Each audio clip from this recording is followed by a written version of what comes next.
राधे राधे दोस्तों, जय श्री कृष्णा। कैसे हैं आप सब? आशा करती हूँ आप सब अच्छे होंगे, कुशल मंगल होंगे। आपका हमारे चैनल आराध्या ओम साई राम पर स्वागत है। आप सभी को करवा चौथ व्रत की हार्दिक शुभकामनाएं। आज की इस वीडियो में हम लोग करवा चौथ की कहानी कहेंगे।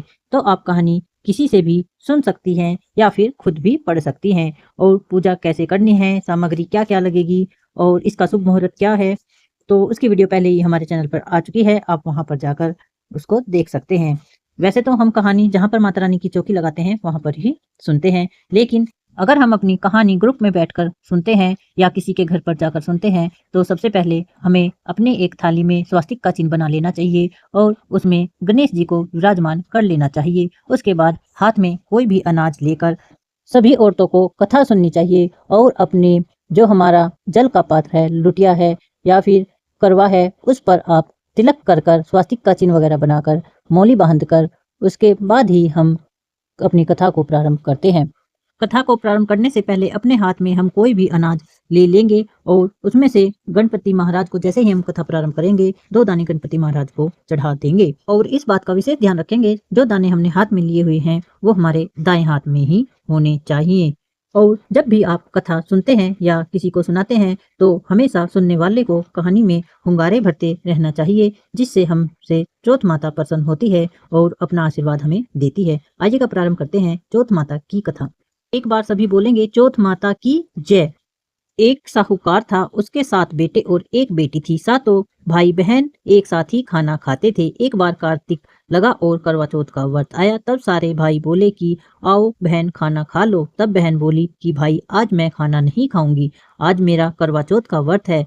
चांद उगने के बाद, अर्घ देने के बाद ही मैं खाना खाऊंगी। भाइयों ने सोचा कि ऐसे तो हमारी बहन भूखी रह जाएगी। भाइयों ने सोच विचार कर यह योजना बनाई कि एक भाई ने दिया लिया और एक भाई ने छलनी लेकर दीवार की ओर होकर दिया छलनी से दिखाते हुए अपनी बहन को कहा कि ए बहन, देख तेरा चांद उग आया है, देख ले और अर्घ दे दे। बहन अपनी भाभीियों को बोली कि आओ भाभी, अर्घ दे दो।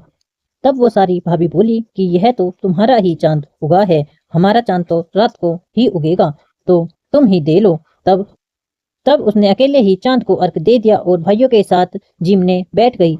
जैसे ही बाई ने पहला टुकड़ा तोड़ा उसमें बाल आ गया और दूसरा टुकड़ा तोड़ा तो उसमें कंकर आ गई और जैसे ही उसने तीसरा टुकड़ा तोड़ा तो उसके ससुराल से बुलावा आ गया और कहा गया कि बाई का आदमी बहुत ही ज्यादा बीमार है, उसे जल्दी भेज दो। जब माँ ने बाई के पहनने के लिए कपड़े निकालने चाहे और बक्सा खोला तो उसमें सबसे ऊपर सफेद रंग का कपड़ा निकला।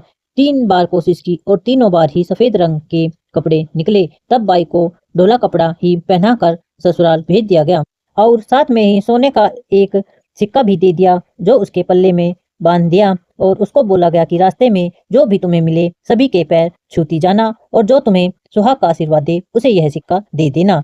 और सिक्का देने के बाद अपने पल्लू में 8 गांठें बांध लेना। बेटी को यह कहकर विदा कर दिया। रास्ते में जो भी उसे मिलता वह उसके पैर छू लेती। सब ने उसे यही आशीर्वाद दिया कि सीली हो, सबरी हो, बहुत बहुत भाइयों की बहन हो, अपने भाइयों को सुख देखे। उसमें से किसी ने भी उसे सुहाग का आशीर्वाद नहीं दिया। ससुराल पहुंची तो छोटी ननंद के पैर छुए। उसके पैर छूते ही छोटी ननंद ने उसे आशीर्वाद दे दिया और कहा, तुम सीली हो, सपुती हो, 7 पुत्रों की माँ हो, मेरे भाई का सुख देखो। यह सुनकर उसने तभी पल्ले में बंधे सिक्के को अपनी ननंद को दे दिया और पल्ले में 7 गांठें बांध ली। अंदर गई तो सास ने पीढ़ा नहीं बिछाया और बोली, ऊपर मरा पड़ा है, जाके वहीं बैठ जा। तब वह वहां गई और उसने देखा कि उसका पति मरा पड़ा है। वह बैठ गई और उसकी सेवा करने लगी। जो भी उसकी सास उसके पास रूखा सूखा भेजती उसे खाकर वह अपना गुजारा करती और सारा दिन पति की सेवा में लगी रहती। इसी तरह से उसका टाइम कट रहा था। तभी वहां पर मंगसर की चौथ माता आई और कहने लगी, करवा ले करवा ले, भाइयों की प्यारी बहन करवा ले, दिन में चांद उगाने वाली करवा ले, एक घनी भूखी करवा ले। तब वह चौथ माता को देखकर बोली, माता माता तुम ही ने उजारी है और तुम ही सुधारोगी, मुझे सुहाग देना ही पड़ेगा। चौथ माता ने कहा कि पोहो की चौथ आएगी, उनसे बोल देना वो मेरी बड़ी चौथ है, वो तुम्हें सुहाग दे देगी। इसी तरह पोहो की चौथ माता आई और आकर चली गई। माघ की आई, फागुन की आई और आकर चली गई। चैत्र की आई, वैशाख की आई, ज्येष्ठ की आई, आषाढ़ की आई, सावन की आई भादों की आई, सभी चौथ माता आई और यही जवाब देती गई कि अगली चौथ से तुम अपना सुहाग ले लेना। उसके बाद अश्विन सोज की चौथ आई और चौथ ने कहा कि तेरे ऊपर कार्तिक की चौथ माता नाराज है, उसी से तेरा सुहाग दिया जाएगा, वहीं तेरा सुहाग देगी। उसी ने तेरा सुहाग लिया था, उसके पैर पकड़ लेना और बैठ जाना। उसको ये सब बातें बताकर वह चौथ माता भी चली गई। उसके बाद कार्तिक माह की चौथ माता आई। वो गुस्से में थी और फिर भी उसको बोली, भाइयों की प्यारी करवा ले, दिन में चांद उगानी करवा ले, घनी भुक्की करवा ले, व्रत भदानी करवा ले। तब साहूकार की बेटी ने सोचा, यह तो वही चौथ माता है और यह मुझे ही बुला रही है। वो भाग कर गई और चौथ माता के पैर पकड़कर बैठ गई और रोने लगी। हाथ जोड़कर बोली कि चौथ माता, मेरा सुहाग तेरे ही हाथों में है, तुझे देना ही पड़ेगा। चौथ माता बोली कि छोड़ पापन हत्यारन, मेरे पाँव क्यों पकड़ बैठी है। वह बोली, हे माता, मेरे से बिगड़ी हो, अब तुम्हें ही मेरा सुहाग देना पड़ेगा। चौथ माता राजी हो गई और आंखों में से काजल निकाला, नाखूनों में से मेहंदी निकाली और चिटली उंगली से छींटा दिए और उसका पति उठकर बैठ खड़ा हो गया और बोला कि बहुत सोया। तभी वह बोली, तुम क्या सोए, मुझे तो 12 महीने हो गए, तब चौथ माता ने जाकर मुझे मेरा सुहाग दिया है। इस पर उसका पति बोला कि तुम अब चौथ माता का उज्जमन करो। तब वह चौथ माता की कहानी कहने लगी। पूरा विधि विधान से व्रत किया, चूरमा किया और सास के लिए भी बहाना निकाला।